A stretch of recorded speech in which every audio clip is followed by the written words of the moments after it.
যেহেতু এনপিসিআই এর official website বেশিরভাগ সময়ে খারাপ থাকছে, এরই ভিত্তিতে আমরা এনপিসিআই এর ওয়েবসাইটে না গিয়ে আমরা সরাসরি আধার কার্ডের অফিসিয়াল ওয়েবসাইটে চলে যাব।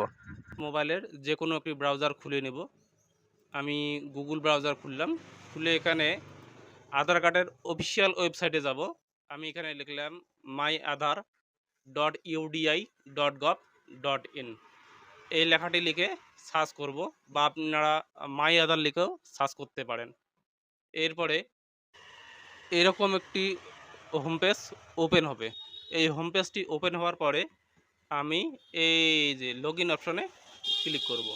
লগ ইন অপশনে ক্লিক করার পরে এখানে আমার আধার নাম্বারটি দিয়ে দিব।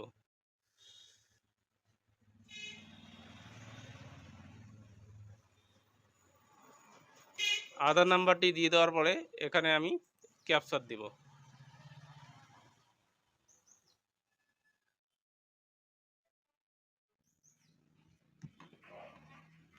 ক্যাপচার দেওয়ার পরে লগ ইন উইথ ওটিপিতে ক্লিক করব। ওটিপিতে ক্লিক করার পরে আমার আধার কার্ডের যে মোবাইল নাম্বারটি লিঙ্ক রয়েছে তার মধ্যে একটি ওটিপি আসবে, 6 সংখ্যার ওটিপি। সেই 6 সংখ্যার ওটিপিটি আমি এখানে দিয়ে দিব, 120916।